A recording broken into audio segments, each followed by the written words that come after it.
2015년 새해를 시작하면서 우리 신앙생활의 중요한 덕목을 회복하는 시리즈의 말씀을 우리는 듣고 있습니다. 우리에게 주신 믿음을 어떻게 사용할 것인가? 제대로 활용을 할 때 우리의 믿음이 제대로 성장한다는 것에 대해서 말씀을 드렸습니다. 우리 모두 진정한 성경적인 부흥을 소망하고 있습니다. 그래서 미스바 부흥을 회복해야 한다라고 말씀을 선포했습니다. 그리고 지난 주일에는 우리의 신앙은 항상 보좌 중심의 신앙생활이어야 합니다. 하나님 앞에서 사는 삶이 곧 신앙생활이라고 말씀을 드렸습니다. 오늘은 하나님께서 우리들에게 맡겨주신 달란트, 즉 사명을 어떻게 감당할 것인가에 대해서 말씀을 드리겠습니다. 우리 그리스도인들은 항상 두 가지 의식을 가지고 있어야 된다라고 반복적으로 말씀을 드렸습니다. 하나님께서 나를 불러주셨다는 소명의식, 하나님께서 나를 불러주셨다. 그리고 그 다음은 하나님께서 나를 무슨 도구로 쓰시기 위해서 불러주셨는가, 나에게 맡겨준 사명이 무엇인가, 그 사명의식이 들어가요. 이 두 가지 의식이 없으면 우리의 신앙은 항상 흔들릴 수밖에 없습니다. 언제 하나님이 나를 불러주셨지? 진짜 내가 하나님을 믿는 사람인가? 내가 지금 당장 죽으면 천국에 들어갈 확신이 없는가? 이것이 흔들리게 된다는 것입니다. 하나님께서 나를 불러주셨다는 그 확신이 있으면 지금 당장 죽는다 할지라도 나는 하나님의 품에 안긴다는 이 믿음을 가지고 살아가게 됩니다. 그리고 이 확신, 이 부르심의 확신이 있는 사람은 하나님께서 나를 어떤 도구로 불러주셨다라는 확신이 있습니다. 사명의식이 있다는 것이죠. 왜 많고 많은 교회들 가운데 왜 하필 서론약 교회를 다니게 하셨는가? 왜 나에게 이런 은사를 주셨는가, 건강을 주셨는가, 나에게 이렇게 재능을 허락해 주셨는가를 알게 됩니다. 그래서 목적이 있는 삶을 살게 된다는 것이죠. 왔다가 갔다가 하는 삶이 아니라 에라 모르겠다 하고 자기의 그 사명을 팽개치는 삶이 아니라 끝까지 그 사명을 붙잡고 살아가게 된다는 것입니다. 하나님께서 우리들에게 사명을 주신 것이 무엇일까요? 사명이 다른 말로 하면 오늘 본문에 나오는 말씀처럼 달란트라고 할 수 있는 것입니다. 왜 하나님께서 나에게 달란트를 허락해 주셨을까? 남기게 하시기 위해서 달란트를 주신 거예요. 하나님의 경륜이 있습니다. 경륜이라는 말이 경제 계획입니다. 하나님께서 우리를 불러주셨을 때 경제 계획이 있습니다. 하나님께서 미친 장사를 하려고 우리를 부르신 게 아니에요. 우리를 불러주셨을 때는 하나님께서는 분명히 남기게 하시기 위해서 우리를 불러주신 거예요. 그래서 우리는 영적으로 남겨야 된다는 이 의식을 가지고 있어야 합니다. 오늘 본문 말씀은 바로 그 유명한 달란트 비유의 말씀입니다. 본문에 보면은 어떤 사람이 멀리 여행을 하게 되면서 집에 있는 종들에게 달란트를 맡기게 됩니다. 한 사람에게는 5달란트, 한 사람에게는 2달란트, 한 사람에게는 딱 1달란트를 맡기고 멀리 어디 여행을 하게 됩니다. 오랜 시간이 지났습니다. 주인이 집으로 돌아와서 결산을 하게 되죠. 5달란트를 받은 사람은 주인이 5달란트를 맡겼습니다. 2달란트를 받은 사람도 2달란트를 남겼다고 얘기를 하게 됩니다. 그런데 1달란트를 받은 종의 문제였습니다. 그는 그 받은 달란트 1개를 땅에 파묻어 놓고 아무것도 남기지 못했다는 것입니다. 결국 주인은 5달란트와 2달란트를 남긴 종은 칭찬하지만은 1달란트 받은 종에게는 책망하고 심지어 그 1달란트마저도 빼앗겨 5달란트를 남긴 자에게 주게 됩니다. 오늘 본문을 통해서 우리는 이 포커스를 초점을 이 5달란트와 2달란트를 남긴 이 종이 어떤 모습으로 살았기 때문에, 어떤 특징을 갖고 있었기 때문에 남겼는가, 여기에 한번 우리가 초점을 맞춰보자. 남긴 자들의 특징이 있습니다. 저는 오늘 본문에서 3가지 특징을 말씀을 드리겠습니다. 첫 번째는 착한 사람이었습니다. 어떤 사람들이었다고요? 어떤 사람들이었다고요? 착한 사람이었다. 21절 말씀에 보면 5달란트 남긴 종을 향하여 그 주인이 이르되 잘하였도다 착하고, 그렇게 말씀을 하고 있습니다. 23절 말씀에도 보면 2달란트를 남긴 종에게 그 주인이 이르되 잘하였도다 착하고, 그렇게 말씀하고 있습니다. 5달란트 받은 종이나 2달란트 받은 종은 모두 주인으로부터 착하다, 그렇게 인정을 받았어요. 우리가 착하다고 하면 얌전하고 어른들에게 공손하고 어른들이 말을 하면 말을 잘 듣고 그런 얌전한 사람을 보고 착하다, 참 착하구나, 이렇게 말을 하게 됩니다. 이 착하다라는 이 단어의 의미가 아가도스라는 단어인데, 이 단어의 뜻이 온전하다, 질서를 잘 잡다, 이런 뜻을 갖고 있어요. 그러니까 마음이 착한 사람의 특징은 항상 마음의 질서 균형을 잘 잡는다는 것입니다. 온전한 마음을 갖고 있다는 뜻이죠. 어떤 상황에서도 마음의 균형과 질서를 흐트러지지 않는 이 마음의 상태를 가진 자를 보고 우리는 착하다라고 말을 하고, 저 사람 분노해야 되는데 분노를 하지 않는다. 저 사람 실수를 해야 되는데 실수를 하지 않습니다. 저 사람이 지금 굉장히 슬퍼야 되는데 별로 슬퍼하지 않습니다. 이것은 무감각하다는 말이 아니에요.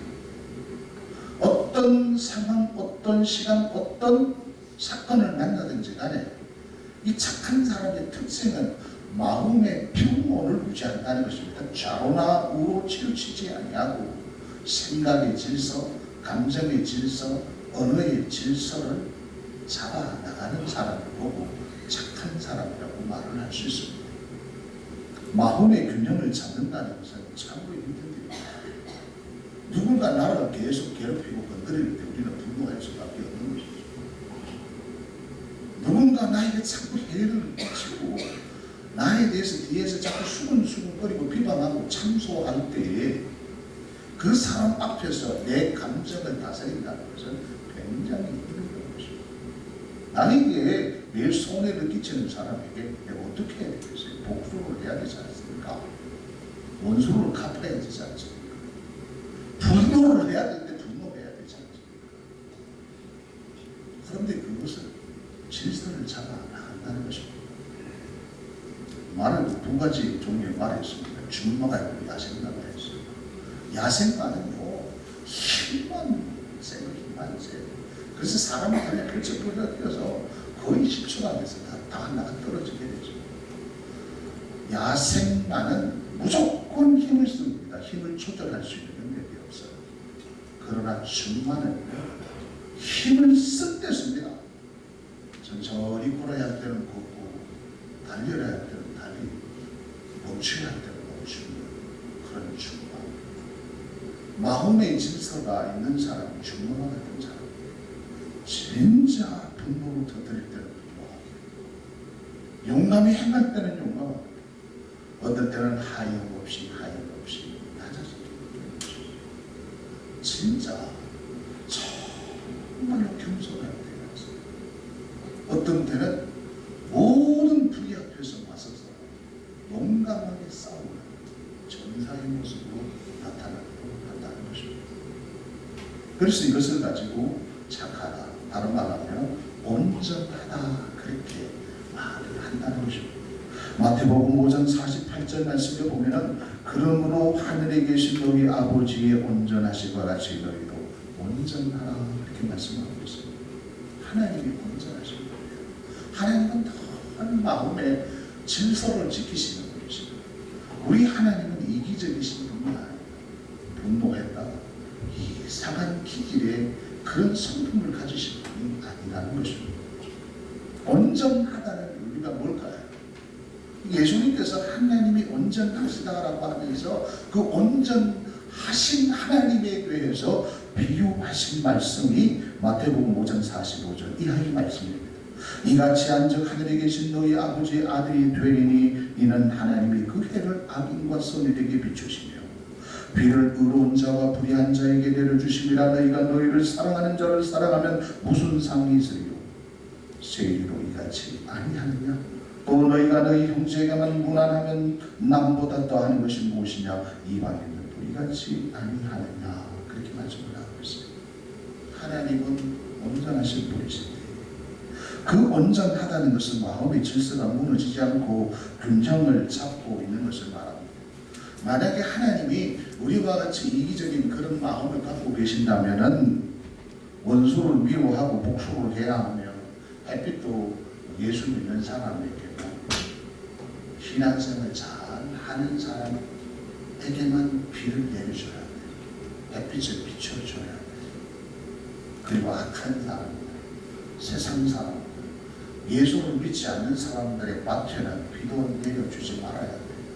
햇빛도 비춰주면 안 돼. 비도 예수 믿는 사람들의 밭에는 충분히 내려주고 세상 사람들, 예수 믿지 않는 사람들에게는 비도 눈도 바람도 불면 안 돼.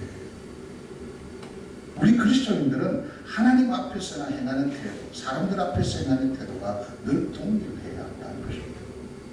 바로 하나님 그런 거예요. 하나님은 평화적이신 분이다. 그런데 우리는 그렇지 않습니다. 이 마음의 평정을 지켜내지 못한다는 것이죠.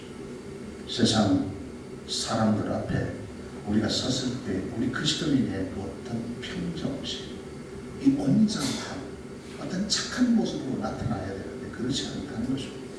힘 있는 자들에게 여전히 하지만 힘없고 가난한 사람들을 무시하는 태도로 살아가는 것을 가지고 온전이라고 말을 하지 않는다는 것입니다. 나를 사랑하는 사람은 사랑하고 나에게 좋게 대하는 사람에게는 좋게 대한다면 무슨 삶이 있겠는가 하는 것입니다. 세상 사람들도 다 그렇게 살아가는 것. 나에게 좋게 대하는 사람은 선하게 대하는 사람은 선하게 대하고 착하게 대하는 사람은 착하게 대하는 것 너무나 당연하지 않습니까? 그런데 우리 그리스도인들은 그런 삶을 살아서는 안 된다는 것입니다. 어떤 사람, 어떤 사건, 어떤 환경을 만나든지 간에 우리의 마음의 태도는 늘 동일해야 한다는 것이죠. 그 착한 마음, 온전한 마음을 가지고 있어야 한다는 것입니다. 마음이 선하지도 않고 착하지도 않으며 마음이 좌로나 우로 치우쳐 상황을 제대로 판단하지 못하는 사람들이 있어요. 마음이 이미 한쪽으로 기울어져 있기 때문에 우리가 평정심을 유지한다는 것은 굉장히 힘이 드는 것입니다. 5달란트나 2달란트를 받은 종은요, 주인이 있으나 없으나 보나 안 보나 언제나 늘 항상 마음의 질서 균형을 깨뜨리지 않았다는 거죠. 주인이 보고 있으니까 열심히 일을 하고 주인이 안 보고 있으니까 겨울을 나태하고 몸띠를 부리고 그렇게 하지 않았다는 거죠. 온전한 마음, 착한 마음, 예면의 질서를 지키고 있었기 때문에 주인이 자기들에게 달란트를 맡기고 멀리 여행했다 한다 할지라도 마치 주인이 옆에 있는 것처럼 그들은 마음의 질서를 깨뜨리지 아니하고 최선을 다했다는 것입니다. 이게 첫 번째 특징이야. 그 다음에 두 번째는 부지런한 사람들이었습니다. 16절, 17절 말씀을 볼까요? 우리 다 같이 공부하겠습니다. 16절, 17절 말씀 시작. 5달란트 받은 자는 바로 가서 그것으로 장사하고 또 5달란트를 하고 2달란트 받은 자로 그같이 하여 또 2달란트를 남겼으되. 이 말씀을 보니까 5달란트 받은 종이요 바로 갔다. 그리고 2달란트 받은 자로 그같이 하여 바로 갔다는 것입니다. 조금도 지체하지 않고 바로 가서 그것을 가지고 장사했다는 것입니다. 하나님께서 내게 사명이 떨어지게 되면 지체하면 안 돼요. 우리는 늘 하나님 앞에 두 가지 생각을 갖고 있어야 돼요. 나의 능력으로는 아무것도 할 수 없다는 영적인 뒷모습을 갖고 있어야 돼요. 내 능력으로는 아무것도 할 수 없다. 나는 늘 가난한 자이다. 이 의식을 갖고 있어요. 그러니까 하나님의 도우심이 없으면 나는 살아갈 수 없다는 이 의식을 갖고 있어요. 그리고 또 한 가지는 오직 나는 하나님만 바라본다. 하나님만 의지한다. 하나님만 확실한 나의 무기라는 이 의식을 가지고 있어야 돼요. 그래서 우리 그리스도인들은 완전한 키, 마스터 키를 갖고 있는 거예요. 어떤 문제라도 열 수 있는 키를 갖고 있어요. 그것이 예수의 키예요. 이 두 가지 이 생각만 가지고 있으면 우리는 어떤 상황 가운데서도 우리의 믿음이 흔들리지 않게 되는 것입니다. 우리의 이 생각의 방은 수많은 문들이 있습니다. 그래서 너무 많은 생각을 하게 되면 이쪽 저쪽 문에서요 이상한 생각들이 다 들어오게 됩니다. 아마 여러분들이 밤에 잠을 자지 못할 때가 있어요. 그때 여러분 생각의 방을 가만히 들여다 보십시오. 그러면 이쪽 저쪽에서 이상한 손님들이 내 생각의 방에 들어와가지고 나를 괴롭히는 거예요. 근심이라는 손님이 찾아와가지고 스트레스, 분노라는 손님이 찾아와가지고 네 그런 상황에서 참을 수 있어. 나의 감정을 잘 건드리게.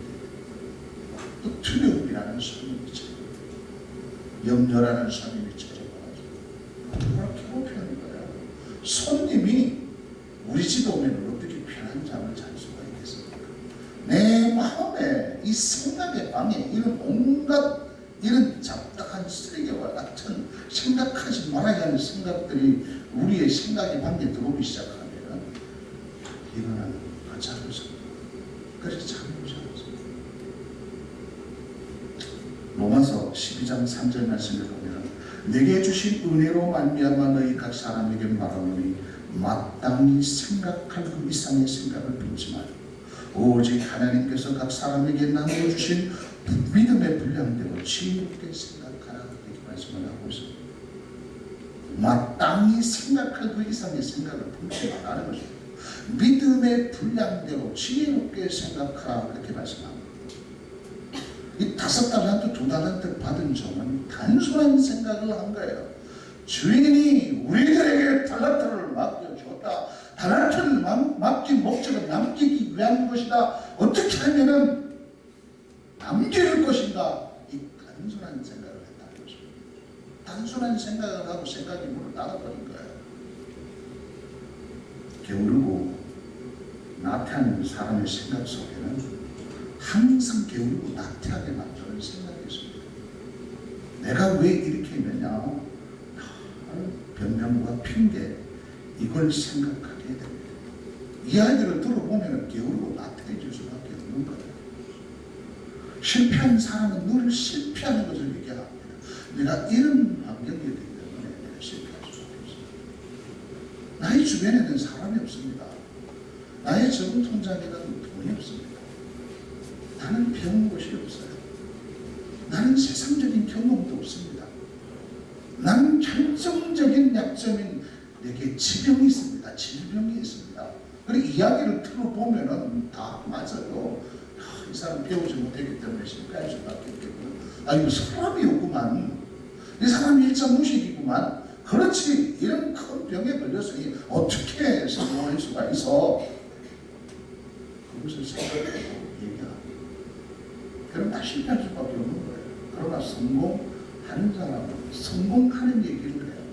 나는 이러이러한 환경 속에 있었지만 나는 이러이러한 선택을 해서 성공했어. 그렇지. 맞아. 성공하는 사람들이 얘기하면 항상 성공할 수밖에 없는 얘기를 합니다. 그 생각을 하고 있어요. 24절, 25절 말씀을 보면 이 한 달란트 사람은 생각이 복잡했다는 것이죠. 자, 24절, 25절 말씀을 한번 볼까요? 24절, 25절 말씀 나같이 시작. 한 달란트 받았던 자는 와서 이르되 주인이여 당신이 고른 사람이다. 심지 아닌 데서 거두고 해치지 않은 데서 모을 줄을 내가 알았으므로 두려워하여 나가서 당신의 달란트를 땅에 감추어두고 말이야. 보소서 당신의 것을 가지셨나이다. 여기 보니까 내가 알았으므로, 이 본문은 내가 생각했다는 것입니다. 내가 생각을 해봤습니다. 5달란트, 2달란트 받은 적은 생각을 깊이 안 해는 거예요. 바로 가서 장사로 해서 남긴 거예요. 그런데 이 1달란트 받은 종은 생각하지 말아야 할 것을 생각을 했던 것입니다. 알았습니다. 내가 가만히 생각해 보니까 당신이 이런 사람인 것을 내가 알았습니다. 그 얘기거든요. 왜 주인이 우리들에게 달란트를 맡겼을까? 주인은 평소에 우리들에게 쉽게 돈을 맡길 그런 사람이 아닌데, 그럼에도 불구하고 우리들에게 돈을 맡겼다면 분명히 무슨 우군이 속에 있을 것이다. 그런데 왜 저 친구에게는 5달란트를 맡기고 2달란트를 맡기고 나에게는 왜 하필 1달란트를 맡겼겠는가? 이것은 차별이 아닌가? 괜히 이 1달란트를 가지고 내가 장사를 했다가 망하게 되면 아마 주인이 와서 혹독하게 나를 맡겨버렸어. 묻게 될 것이다. 왜냐하면 그건 평소에 우는 사람이고 그런 사람이기 때문에 분명히 나에게 피해를 입힐 것이다. 그럴 바에야 그 달란트를 땅에 파묻어 놓는 것이 좋지 않겠는가, 이렇게 생각합니다. 기발한 생각입니다. 완전히 인간적인 생각을 한 것입니다. 1달란트 받은 종은 단순하지 않았습니다. 1달란트는 지금 돈으로 환산하면 한 20억 정도 되는 어마어마한 돈.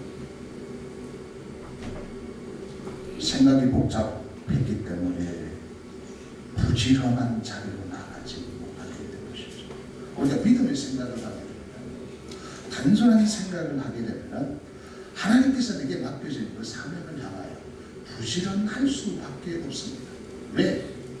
하나님은 나에게 이 사명을 주신 목적이 바로 복을 주시기 위한 것을 알기 때문에 그렇습니다. 사명을 감당하는 자가 축복받은 사람이에요. 축복받은 사람의 특징은 사명자입니다. 사명자는 복이 되는 사람이에요. 생각을 복잡하게 하는 사람은 사명을 감당하지 못하는 사람이에요. 그러나 사명을 받은 사람은 복잡한 생각을 하지 않기 때문에 믿음의 생각을 하기 때문에 바보처럼 그냥 순종하는 것이죠. 열심히 순종하는 것입니다. 달란트를 주신 하나님을 온전히 신뢰했기에 그 달란트를 남기는 것에 부지런히 최선을 다하는 것입니다. 운동선수가 경기를 할 때 최선을 다할 때 박수를 보내지 않습니까?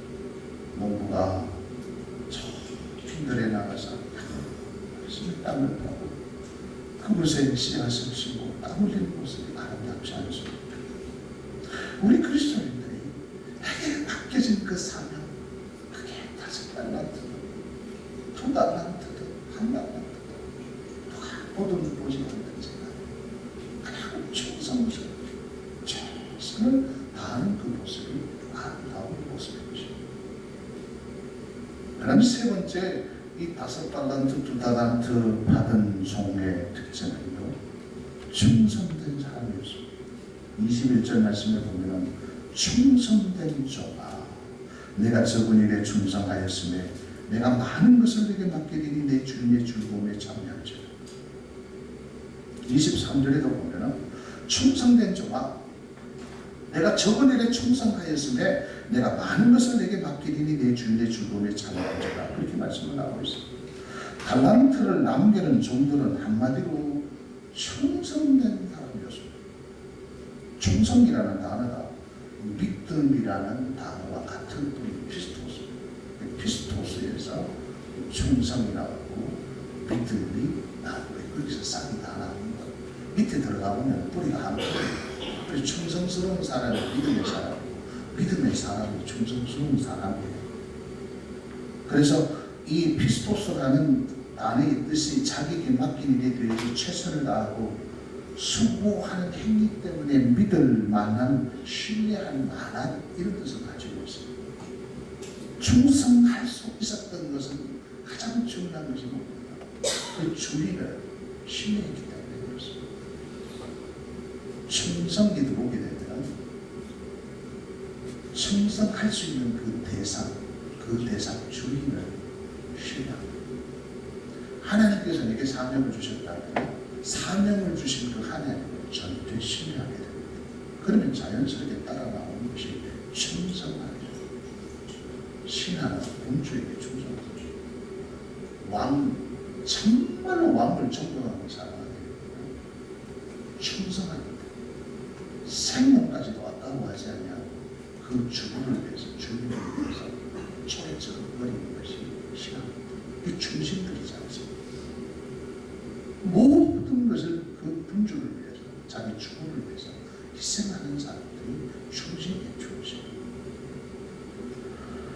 누군가가 나에게 무슨 일을 딱 맡겼을 때 대충 처리한다고 생각을 해보십시오. 그 사람을 우리가 신뢰할 수 있겠습니까? 하물며 하나님께서 우리들에게 맡겨진 사명을 대충 한다고 해보십시오. 하나님께서 얼마나 실망하시겠습니까? 달란트를 남긴 종들은 주인이 맡겨진 달란트를 가지고 최선을 다해서 장사를 했기 때문에 믿을 만한 사람들이고 신뢰할 수 있는 사람들이 된 것입니다. 지금도 하나님은 충성된 하나님의 사람들을 찾고 있습니다. 누가복음 16장 10절 말씀에 보면은 지극히 작은 것에 충성된 자는 큰 것에도 충성되고 지극히 작은 것에 불의한 자는 큰 것에도 불의하리라. 그렇게 말씀했습니다.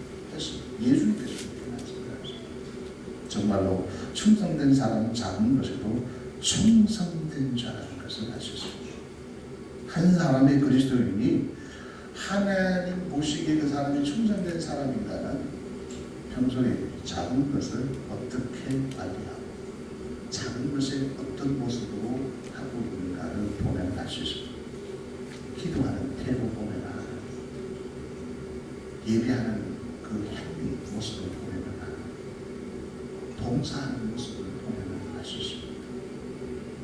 아무것도 아닌 것 같지만 진짜 식당에서 식탁을 하나 닦는 모습을 봐도 알 수 있습니다.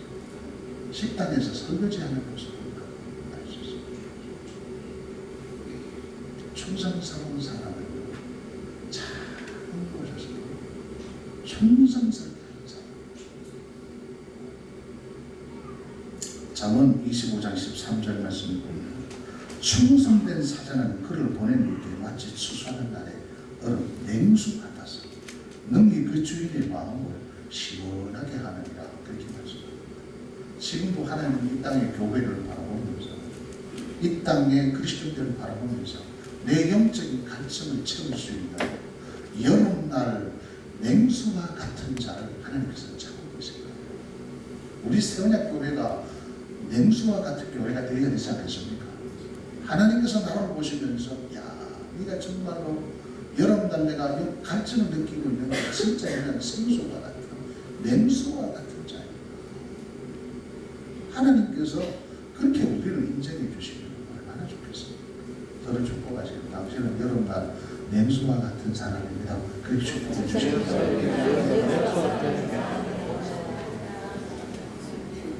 옛날에는 냉차라고 있었어요. 냉차. 옛날에 대구 얼마나 더웠습니까? 신성시장 하면 냉차 팔았어요. 사카리 넣어가지고 달달하게 만들어가지고 여름날 여름 그 생수 냉수 한 그릇 마시면서 얼마나 시원하고 충성된 사람이 하나님에게 그런 냉수와 같은 사람이 된다. 강변도 오천에 한 소년이 살고 있었어요. 어느 날 할아버지가 운영하는 40척의 고기잡이배가 한 척도 돌아가지 않게 되었어요. 폭풍의 모든 어선이 하루아침에 다 침몰하게 되었죠. 소년의 가족은 그 많은 재산을 피해자들에게 다 나눠주고 빈손으로 그 동네에서 쫓겨나게 되었습니다. 부유한 가정에서 자란 소년은 하루아침에 완전 거지가 되고 만 것이죠. 어떻게 하다 캐나다 선교사 집에서 종로를 하게 됩니다. 머슴이 아닌 머슴살이를 하게 돼요. 이 소년은 온갖 구준 일을 다 감당하게 됩니다. 추운 겨울에 맨손으로 빨래까지 하면서 너무 힘이 들어가지고 인적으로 많이 썼습니다. 선교사는 이 어린 소년을 눈여겨본 것입니다. 그래서 이 선교사의 마음에 정말로 이 아이가, 이 소년이 진짜 제대로 자랄 수 있겠는가 시험하기 시작했어요. 그래서 일하는 곳마다 늘 돈을 찬돈을 이렇게 모아두었습니다. 일하는 청소하는 데 눈에 띄는 곳에 돈을 갖다 놨어요. 그런데 이 소년은 한 번도 그 돈을 건드리지 않았어요. 어떨 때는 큰 액수입니다. 소년은요 그것을 보면서 저 돈만 가지면 우리 가정이 한 달 살 수 있을 그 욕심이 있었지만은 이 소년은 끝까지 그것을 훔치지 않았습니다. 소년은 이 선교사가 이 시험을 한 것에 통과하게 되죠. 그래서 선교사는 어느 날 이 소년을 여권을 만들어가지고 미국에 돼요. 미국에 들어가서 거기서 공부를 시키고 신학 교육을 시키고 나중에는 목사 한석까지 받게 해서 그분이 한국에 돌아와서 남대문 교회를 설립합니다. 그분이 바로 김치선 박사. 인격적이고 훌륭한 제2의 예수님이라고 그런 별명을 듣는 김치선 목사님이십니다. 히브리서 11장에는 신앙의 거인들이 기록하고 있는데 모두 다가 한결같이 충성된 하나님의 종들이었습니다. 그들은 하나님 아버지께 효자요 충신이요 산순부자들이었습니다. 사람들은 달란트가 각각 다르고 은사도 다르고 처해 있는 상황도 다 다를 수밖에 없습니다. 중요한 것은 내가 처해 있는 지금 여기에 그 작은 일에 내가 충성하고 있는가 하는 것입니다.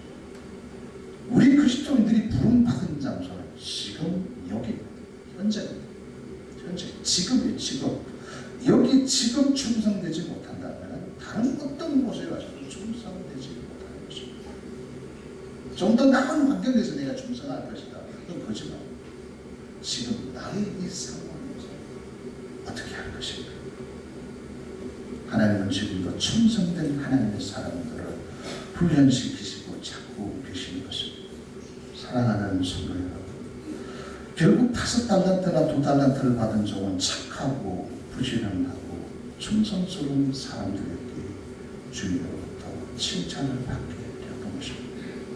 이 시대를 살아가는 우리 또한 이러한 세 가지 특징을 생각하면서 이 새해에는 진짜 하나님 보시기에 진짜 하나님 보시기에 야 착하구나, 참 부지런하구나, 네가 진짜 충성스럽구나 이런 소리를 듣는 그런 자들이 되시기를 예수 그리스도의 이름으로 축복합니다. 하나님 아버지,